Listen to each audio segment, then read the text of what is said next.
Today's podcast is brought to you by Greenlight. Are you looking to teach your kids how to be smart with money? Greenlight is a debit card for kids that parents manage with a handy app. With Greenlight, you can set parental controls to decide the exact stores where your kids can shop, receive real-time alerts, automate allowances, and more. The app even teaches kids lessons in trade-off decisions and money management skills. Join Greenlight today at greenlightcard.com/Meg. That's greenlightcard.com/Meg. The podcast is also brought to you by KiwiCo. This holiday, give the gift of hands-on learning with KiwiCo. KiwiCo subscriptions deliver delight throughout the year with 8 subscription lines for kids of all ages. Their hands-on projects expose kids to concepts in STEM, art and design, so they can build problem-solving skills and have a blast while doing it. KiwiCo is offering you the chance to get your first month for free. To redeem this offer, visit KiwiCo.com/Meg. For 30 plus years, I've seen every type of child grow up. Instead of giving me what I wanted, she gave me what I needed, which was truth. Don't let emotions win. Let truth win. Do your very best, and you should have a lot of fun while you do it. And the better you get at something, the more fun you're going to have at something. You moms and dads are wired with everything you need to be a parent to a great kid. Welcome to Parenting Great Kids. This is episode number 92, and I'm your host, Dr. Meg Makary. Our guest today is a remarkable man, Dr. Marty Makary. Dr. Makary is the author of 2 best-selling books, Mama Maggie, a book about a Nobel Prize nominee, and Unaccountable, his latest book about healthcare transparency. He is a frequent medical commentator on NBC and Fox News, commenting on the healthcare cost crisis, the impact of new technology, and interpreting the latest medical research for everyday consumers. Dr. Makary is a surgical oncologist specializing in minimally invasive surgery and teaches health policy and management at Johns Hopkins University School of Medicine. Dr. Makary is director of the Center for Opioid Research and Education and founder of SolveTheCrisis.org, a website that shares expert opioid prescribing recommendations for common medical procedures for clinicians and patients. The effort uses information to educate patients about opioids before they undergo surgery. I think you're going to really enjoy this very, very important podcast. As always, I will share my points to ponder so you can start using them right away. And parents, remember, don't just download the episodes. Click subscribe, because when you do that, you are joining my parenting revolution, and each episode will show up in your subscribed list. Also, not only are we on iTunes, but the PGK podcast is also available in the Google Play Store and on Stitcher. So no matter where you get your podcast, subscribe today so you won't miss a single episode. I want you now to listen in on a very important conversation I had with Dr. Marty Makary. I know you're really going to enjoy it. Well, Dr. Marty Makary, thank you so much for being my guest on Parenting Great Kids. Great to be with you, Meg. Yeah. Your book, The Price We Pay, What Broke American Healthcare and How to Fix It, is really an extraordinary book. And I think it's a book that every American needs to read, because healthcare is such a big, important issue for parents, just for everybody out there. And there's so much we don't understand. And I love that your book explains the complexity of the healthcare issues. In your book, you describe numerous areas of medical care that are driving up costs. So I'm going to try to simplify. Outlying physicians who are inflating costs, hospitals, drug companies, and insurance companies. Would you mind going through each of those and just sort of describe how each of these is driving up medical costs? Sure. Well, first of all, it's great to be with you again, Megan. Keep up the great work educating people and the health promotion. I'm a huge fan, so keep it up. Thank you. Thank you so much. I watched the movie The Big Short. I don't know if you've seen that movie. I've seen it. Yeah. I thought that was incredible, didn't you? Yes. Yes. It was very eye-opening. Eye-opening, and from a storyteller's standpoint, as somebody who thinks a lot about messaging and educating people and creating healthcare literacy, I couldn't believe that they took such a boring and wonky, complex subject as the financial industry and banking and made it exciting and consumable and relatable with everyday stories. Yes. So I feel that we all need healthcare literacy. But let's face it, nobody wants to read a health policy book. Right. But if we can tell that message through a series of stories that talk about these egregious problems of price gouging that I believe as a doctor, and I'm sure you would agree, is now eroding the public trust in the medical profession, right? Yeah. These money games. Absolutely. And it's sick. And also to tell the story of the disruptors. Who's bypassing the system. You would be amazed. You would be amazed, Meg, at how the innovators in healthcare are often men and women of faith. They're people with a deep passion. They're people who firmly believe that the bureaucracy has become its own monster and we need to bypass it.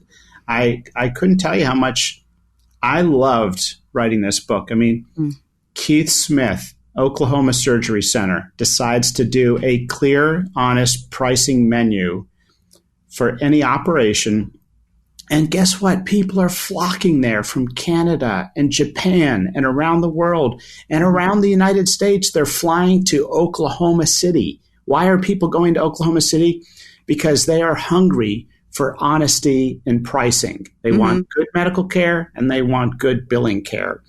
And in writing this book, I've realized billing quality is medical quality. Financial toxicity is a medical complication.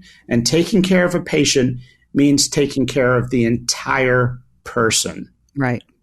And so this incredible medical heritage that you and I are privileged to be a part of, a profession where people will trust us to put a knife to their skin within a minute of meeting us or tell us secrets they may never have told their own loved one for years just because you're the doctor. That's an incredible heritage. It is. And it's an incredible honor to be in a situation. And that's what we love about medicine is that I walk into a room, you walk into a room with a patient, and you cut through all of the nonsense and you say, what is wrong? How can I help? What's going on in your life? And there's no small talk. You just, and the confidence they put in you. And I take that very, very seriously. And I know you do as well. But when we see that relationship is sort of broken by trust, and I've been at this 30 years and I've seen over the past 10 years, there's this real sense where patients have a big mistrust of doctors. They think that we're conspiring to harm them. I'm thinking of immunizations, which we won't get out on, thinking I want to immunize their kids because I'm going to make a lot of money. Well, that's not true. And I thought, how did you get to that place? I went to medical school to help you and care for you. So it's really a hard position to be in as a physician where the medical care system has become so corrupt that people are looking at us now and saying, I don't trust you anymore. And that strikes at the heart of every physician. Most hospitals, when they were built by churches, and they had a charter dedicating them to serve the sick and injured, regardless of one's quote unquote race, creed, or ability to pay. Many were funded by philanthropists and members of the community, and they operated in the red, and it didn't matter because the community would always protect the hospital. And for these hospitals nowadays to shake people down, harass them, engage in what I call predatory billing in the book, The Price We Pay. Yeah. Taking advantage of people when they're vulnerable. I mean, people come to us when they're in need of help. I mean, my patients, as you know, I'm a gastrointestinal and cancer surgeon at Johns Hopkins. When people come to see me, there's only one emotion that's dominating their minds. They're terrified. Right. And to be able to comfort someone and take care of them, that's an honor. And to have somebody who we have no connection to, who lives in a separate building, harass them. A study just came out showing that almost half of women with stage 4 breast cancer in the United States are being harassed by medical debt collectors. Yeah. And you go into that a lot in your book. And I will be honest, as a physician, I learned so much from your book because I didn't realize how frequently and how wantonly hospitals drive costs up just with no rhyme or reason. And I think a lot of the public out there, we see these enormous bills come in for a visit to the emergency room, for hardly anything, a cold or whatever. And I didn't even know how out of line those costs were. So can you just sort of, in a sentence, talk about how bad this problem with hospitals gouging patients with their cost is? Sure, yeah. And, I should say most hospitals are fair and governed by good people. The doctors who work in them often have no idea how predatory the billing can be sometimes. And sometimes the hospital leaders themselves don't even know. I mean, I remember for the book, The Price We Pay, showing a hospital CEO, bringing a bill. And before I would show it to the CEO, I'd say, my friend went to the emergency room, was there for an hour, got an IV, was given this anti-nausea medication, and was discharged. Guess how much your hospital charged? Mm-hmm. And the hospital CEO would cringe and say, I don't know, $5,000, thinking he was guessing high. Mm-hmm. And I'd show him a bill for $15,000. Mm-hmm. And then he would immediately be embarrassed and cancel the bill, right? Because this monster that we've created, this billing throughput industrial complex in medicine, puts the military industrial complex to shame. I mean, it's got a mind of its own. And so what's happening right now is people are claiming back the process. Patients are asking for transparency. Doctors are offering free price menus. And we're seeing tremendous movement on the policy front. President Trump signed an executive order on price transparency and quality transparency very recently. That's getting implemented over the next year. People are fed up. Everyday Americans are getting hammered with these medical bills. So it's time for us to claim the healthcare profession back, talk about the middlemen. And, a lot of people have strong opinions about healthcare. But in the book, The Price We Pay, I basically, from the research, concluded that there's two fundamental problems. Number one, pricing failures that enable this mass growth of the middleman industry. And number two, inappropriate care, which I know you see in your own practice as well, and mm-hmm. been trying to do health promotion around what's appropriate for kids and for patients. Mm-hmm. Can you elaborate on those two, just Sure. for our audience? Yeah. Imagine a travel website. When you go to get a flight from Detroit to Philadelphia, no prices would show up. And instead, the airlines would bill you afterwards. Mm. And the airlines might argue, oh, Meg, we can't give you a price because we don't know if there's going to be a delay, or the pilot could experience turbulence, or you might consume a beverage. We simply can't give you a price for the flight. Mm-hmm. We would say, come on, give me a break. If stories loomed around the country of airlines gouging people after their flights and, sending them surprise bills for $400 for a carry-on bag, mm-hmm. we would say this market is incompetent, inefficient, non-competitive, and feeding the stakeholders by allowing them to profiteer from the lack of transparency. Yet in healthcare, that's exactly what we have. In January of last year, healthcare became the largest business in the United States. Mm. I'm not sure that's something to be proud of. No. I mean, we're not exporting a product. We're doing things to our own people. 10 years ago, we physicians prescribed 2.4 billion prescriptions. It was almost the equivalent of one opioid pill per American. Mm. And last year, it went up to 5 billion. Okay, did disease really double in the last 10 years? No, we have a crisis of appropriateness. The opioid crisis is just one manifestation of that. So pricing failures and our crisis of appropriateness are really these two root causes of our healthcare system. It's not what the cable news networks and the politicians tell you is the problem with healthcare. Don't listen to these echo chambers. The underlying root problems from all of our research at Johns Hopkins, from the work I did for this book, The Price We Pay, tried hard to crystallize it so we can finally get at the root problems and stop listening to the politicians who really are just talking about different ways to fund the broken healthcare system. Exactly. We need to talk about how to fix the broken. Yeah. Parents, I hope you're enjoying my conversation with Dr. Marty Makary. We need to take a quick break, but don't go anywhere. We'll be right back with more of my conversation. Friends, have you heard about this company making stylish shoes out of recycled plastic water bottles? ROTHY'S has quickly grown to a most loved, gotta have them brand. Friends, I love ROTHY'S. I can wear them to the office, I can wear them on errands, and I can even wear them to the beach. I don't worry about them getting dirty because I can throw them in the washing machine and they come out looking brand new. If you haven't tried ROTHY'S, you need to today. ROTHY'S are the perfect everyday shoes for life on the go.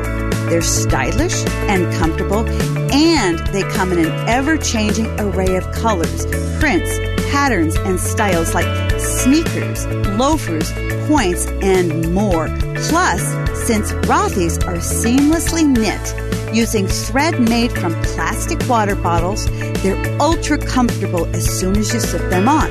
Better yet, ROTHY'S has diverted over 35 million water bottles from landfills already. Another major bonus, they're fully machine washable. It's like getting a fresh pair every laundry day. Check out all the amazing styles available right now at rothys.com/Meg. Shipping, returns, and exchanges are free, so there's no risk, no worries, no reason not to try. Go to Rothys, ROTHYS.com/Meg to get your new favorite flats. Comfort, style, and sustainability. These are the shoes you've been waiting for. Head to rothys.com/Meg today. With more than 80 sizes, including their signature half-cup sizes, Third Love design bras with breast size and shape in mind for a perfect fit and premium feel. Friends, I wear Third Love bras, and I can tell you they are the most comfortable bra I have ever worn. No pinching, no straps that dig into your shoulders, and the best part is that you don't even know you have a bra on. This is hands down the most comfortable bra you'll own, with straps that won't slip and tagless labels, not to mention lightweight, super thin memory foam cups that mold to your shape. Best of all, every customer has 60 days to wear it, wash it, and put it to the test. And if you don't love it, you can return it, and Third Love will wash it and donate it to a woman in need. Third Love knows there's a perfect bra for everyone. So right now, they're offering my listeners 15% off your first order.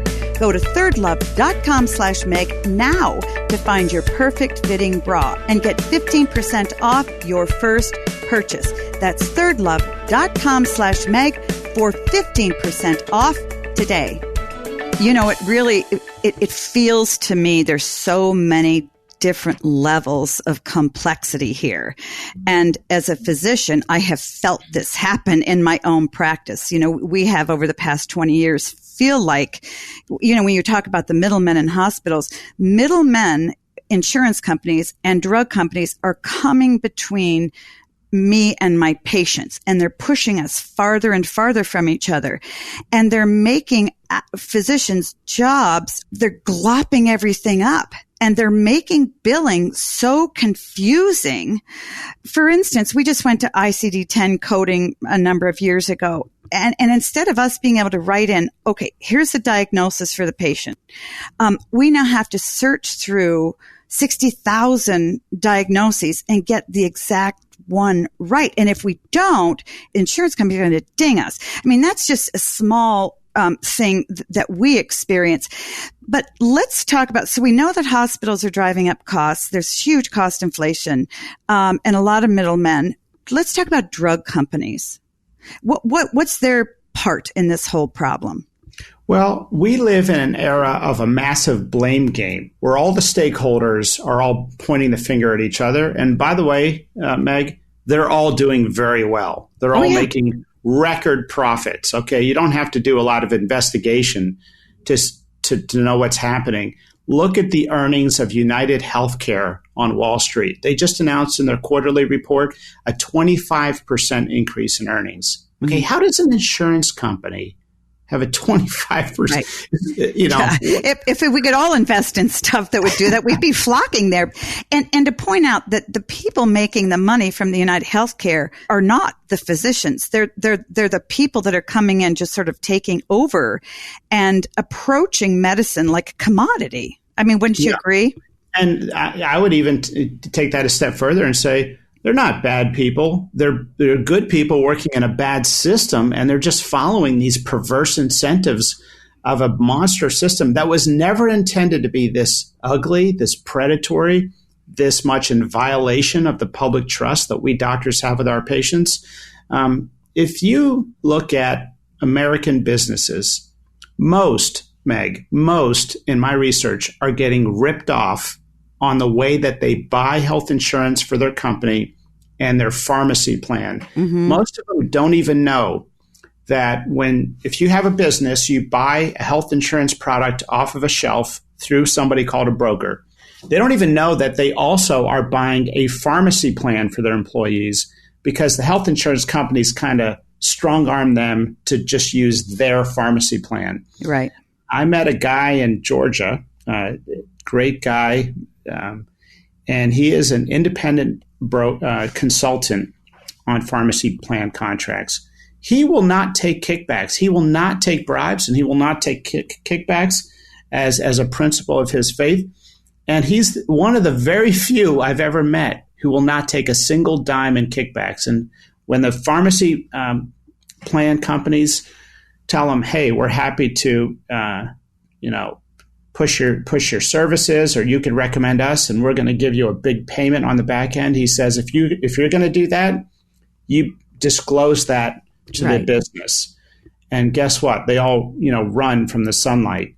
And he is walking into businesses. I profile him in the book, The Price We Pay, and he's saving them $500,000 just from renegotiating their pharmacy plan contracts. So the insurance companies have figured out that the margins on insurance claims are limited, and actually they're regulated after the Affordable Care Act. But the margins on pharmacy plans are not regulated, and they can come in with a health insurance plan for your business and then gouge you on their pharmacy side. And those are the sort of things that people can ask about and renegotiate and pick a better plan and find a broker who's not getting paid on the back end. These are some very practical tools that I wanted to make available for readers, small business owners. And, in the final analysis, while some insurance plans are a good deal, I was a big fan from my research of the faith-based co-ops. You'd be amazed at the satisfaction beneficiaries have with their faith-based co-op insurance program. And it's sort of it's really a way to bypass the giants and the special interests and just work directly. It's basically like a captive, and they pull money, and doctors get paid directly, and everybody likes it. Well, there's less room between the insurance company, which would be the faith-based co-op, if you will, and the people who are performing the service. It makes it hard, though, because as a person trying to buy insurance or medical insurance, it's almost like you have to dig to find where's the trickery going on? You're talking about nobody trusts that. And we shouldn't, because as far as drugs, medication, a couple of weeks ago, I went to have a prescription filled, and at first, the lady said, well, that'll be, $400 some. And my mouth dropped open. I said, when did that happen? I've been buying this. I bought this several times. And she said, well, what's your insurance company? We haggled. And finally, she sold it to me for under $10. And I thought, this is just should be illegal. What's that all about? The price fluctuation in drugs that people are buying. Yeah. So what's happening right now? And by the way, if you're in that situation in the future, or any of your listeners here, check out some of these apps that I get into, like GoodRx. Yes. And check out, what the price is if you just pay in cash. They're going to harass you and say, we have to have your insurance info, but that's not true. It can sell you a medication without having your insurance company. I mean, What do they do for the uninsured, right? You can figure out what that real price is. But what's happened is this money game, Meg, where the pharmacy plans, that is what we call the PBMs in the business, the pharmacy benefit managers. These are the Optum Rx, the Express Scripts, the CVS Caremark. If I can just call them out, they collectively have about 90% of the market share in the United States, because now they're basically co-owned by insurance companies. And those plans, when you select a plan, you usually end up in one of those three. They have a pay-to-play fee that they order the pharma companies to pay them. The PBMs order that? PBMs, yes. They will tell the pharma companies, if you want to be in our formulary, if you want your drug to be on our list that's available to the beneficiaries, pay us. Pay us $1 million. You want to be the only drug on the list, pay us more. And what's the pharma company? What are they doing? They're just paying the money and then building it into the price of the drug. So the pass-through is a higher drug.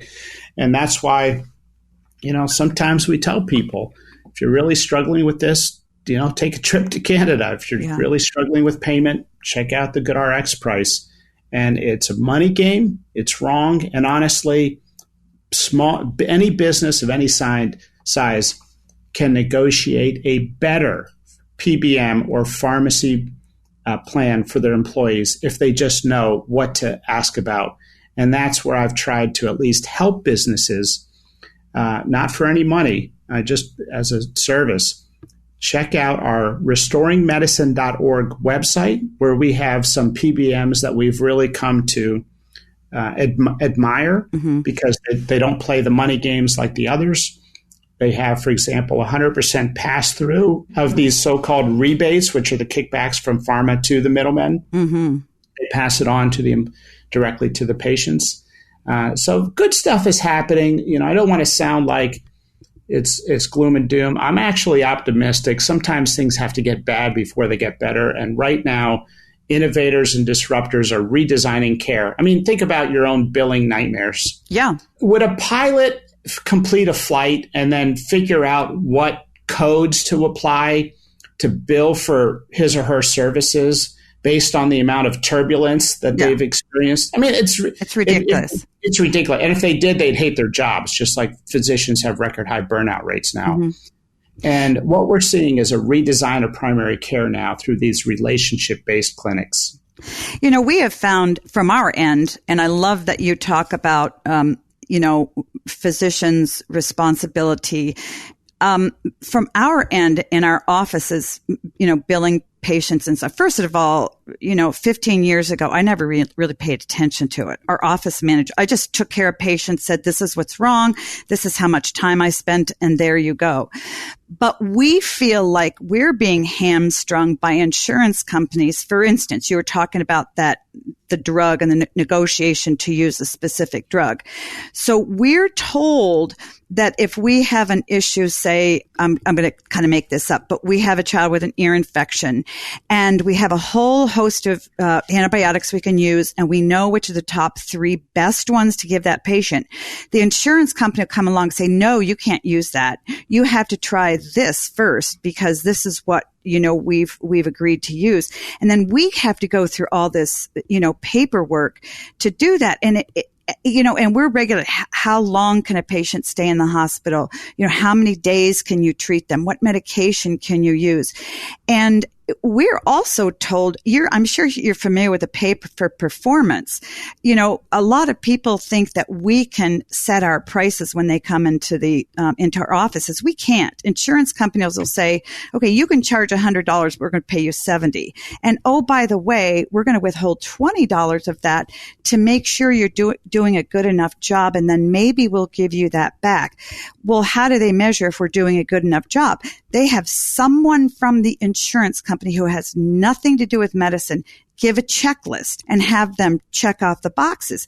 Well, it's just out of control. And so this is why physicians are burning out, because we can't keep up with all this is going on. We're just trying to keep up with the, latest antibiotics to you, the latest medications. So can you speak to a phenomenon I know that physicians have felt and a lot of patients have felt too, that the mom and the pop shops, kind of like my husband and I have, we still own our practice with our other 8 doctors. The hospital hasn't bought us out, but we're a dinosaur.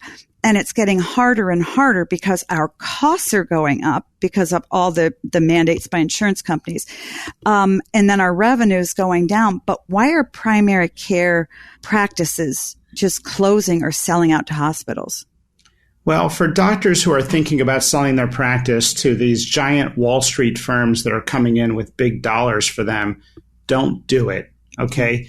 What's happening is that our services as doctors are being bought and sold on a grid, just like electric power is, and it's eroding the public trust in the medical profession.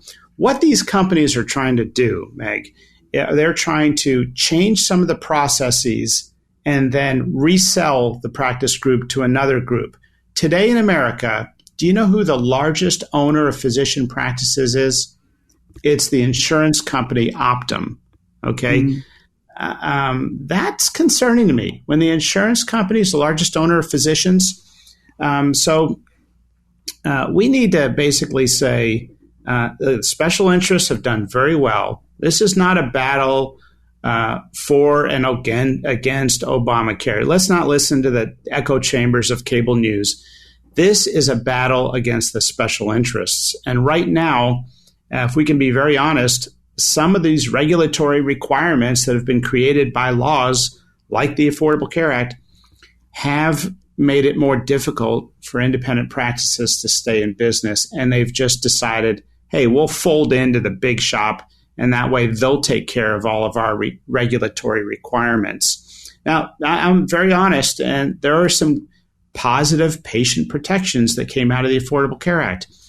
Very high bipartisan consensus around keeping kids on your parents' plan until they're 26, and getting rid of pre-existing condition games, and getting rid of lifetime caps. Everybody in Washington, D.C. wants those protections.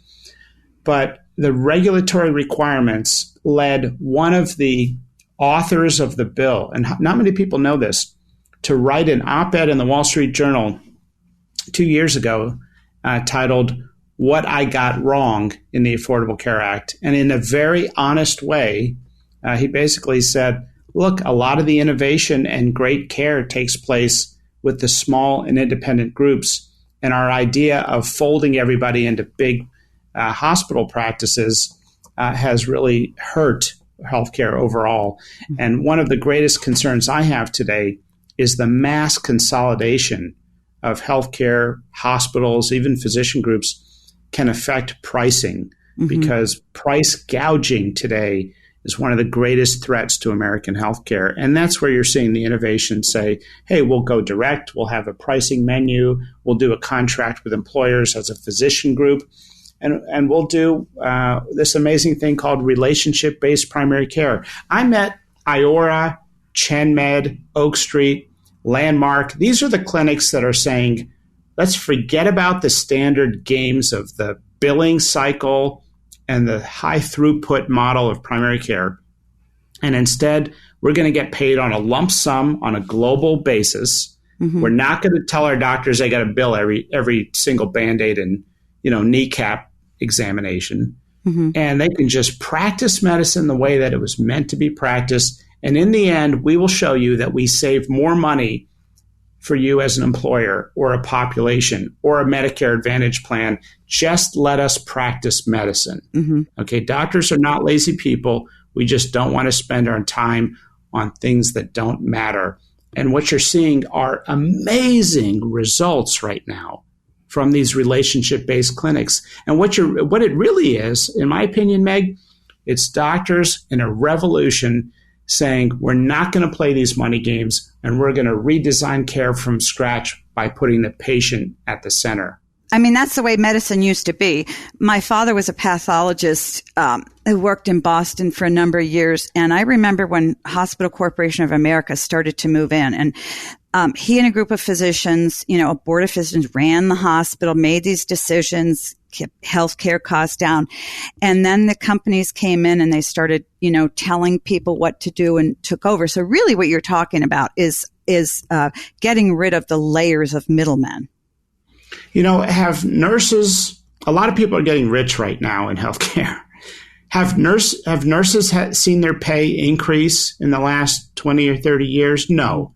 Has physician pay budged? No, it's stagnant.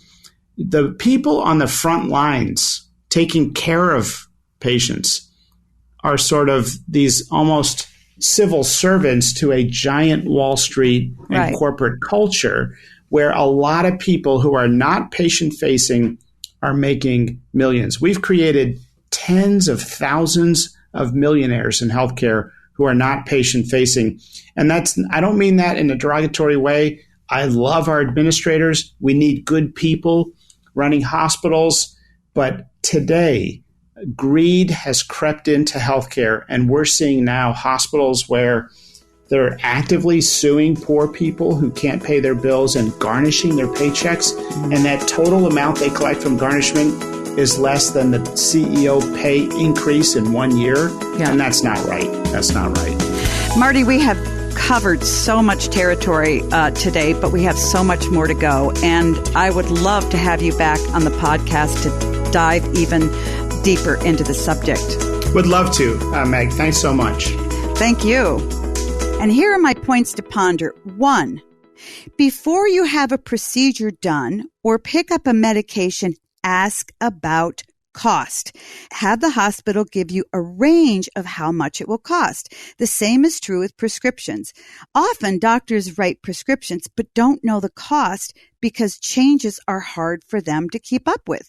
So before you pay for your prescription, ask the pharmacist what it will cost and see if you can get a generic substitute. For most medications, there are several prices. If your insurance doesn't pay, go to GoodRx and print a coupon. They often give great discounts on meds. 2, encourage your state congressmen and women to focus on fixing medical care costs rather than debate who's going to pay for them. If we can get medical costs under control, who pays for them will be far less important.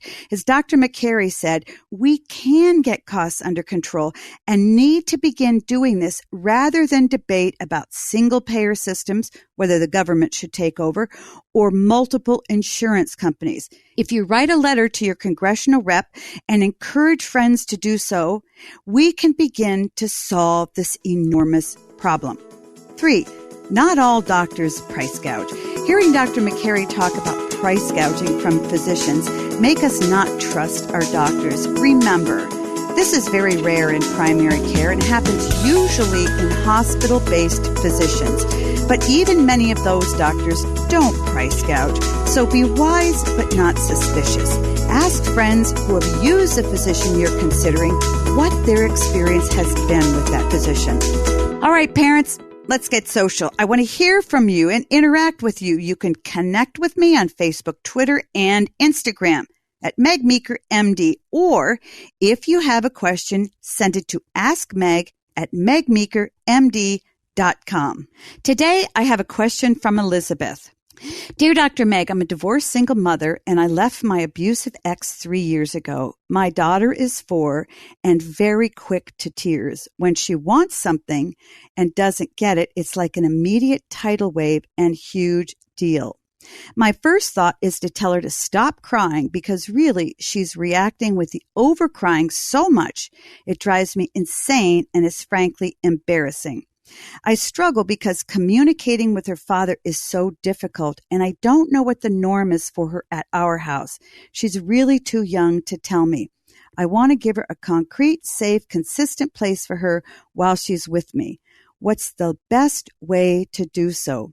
Finally, every morning she asks me if she's going to mommy's or daddy's. She's always asking questions regarding where she's sleeping and who is picking her up. It breaks my heart. Well, Elizabeth, what a very important question, and it's a question that I get frequently from parents of in divorce situations, because the truth is divorce is extremely painful for both you and your child. As far as your daughter being quick to cry, this may be her personality, but it also may be part of her reaction to grieving by getting attention that stems from the divorce. I encourage you to let her cry, but when she goes on and on, stay near her, but act as though the tears will end soon. In other words, downplay her reaction. Be near her, but stop paying attention after a while. Also, when she wants something, be very matter-of-fact about what she needs. Do not cave in to giving her something because she cries for it. In the morning when she asks if she's going to be at mommy or daddy's, this is normal. You can't tell her to stop asking. You need to let her ask because she's trying to figure out a new norm of life. Even though she was very young when you divorced, she still wants to be with you and she still wants to be with her dad. She's a little bit confused, so you need to let her ask every single morning and reassure her where she's going to be, who is going to be picking her up. The most important thing about keeping her comfortable and secure at your house is to show up. Be there. Don't have somebody else be there unless it's a family member. You be present with her as much as you can. That's the most important way you can give your daughter security. Also, keep the same schedule day after day. And rather than run her around to gymnastics or swimming lessons after school, take that time and do things with her. Keep her from feeling lonely. Also, it's very important that you make sure your daughter is safe while she's at her dad's. You said that your husband was verbally abusive, and it's important to make sure he's not doing the same thing to your daughter. The way you find this out is watch her moods when she comes home. And if you find she's consistently upset or scared, you need to deal with that with a counselor. With your ex, it's very important to negotiate with him. Men are used to negotiating. So tell him that you want to support the 3 most important parenting issues he has, and you want him to do the same with you. So you ask him to write down what are the 3 most important goals you have in parenting our daughter, and I want to support you because I want life to be consistent for our daughter between us. And then ask him to support the 3 most important parenting goals that you have. This is the best way to help him get on the same page with you, at least when it comes to the big things. Divorce is painful for kids. In many ways, it's harder for them than it is for adults. Your daughter's grief will take time and many years. I wish I could say that things will get better in the immediate future, but she will be working her grieving out in many ways over the next years to come. So it's very important for you to be patient and supportive and not expect her grieving to end in the near future. Parents, I love answering your questions, so please keep sending them in to me. You can email me any question to askmeg@megmeekermd.com. Again, askmeg@megmeekermd.com. I want to thank my extraordinary guest, Dr. Marty Makary. To find out more about Dr. Makary, you can go to homeward.com. Once again, that's homeward.com. You can follow him on Facebook and Twitter when you search for Dr. Makary in your internet browser. Friends, you need to read the book Unaccountable. It is one of the best and most important books you're going to read in the next few years. After you read the book, you need to give it to a friend. And remember, this is a far more important issue than who in our country will be paying for medical care costs. Let's recap my points to ponder. 1, before you have a procedure done or pick up a medication, ask about the cost. 2, encourage your state congressmen and women to focus on fixing medical care costs rather than who's going to pay for them. 3, not all doctors price gouge. So until next time, parents, always remember that great kids are raised, not born. Hey, this is Bobby, producer of Meg Meeker's Parenting Great Kids podcast. Thanks for listening, and because of your dedication to raising great kids, Dr. Meg's Parenting Revolution has grown to over 3 million downloads. Head on over to Facebook and Twitter and follow @MegMeekerMD and check out what's new at megmeeker.com. And while you're there, sign up for the newsletter to stay updated and get information about giveaways. Don't forget to share the podcast with other parents, subscribe so you won't miss anything, and leave us a review so we know how we're doing.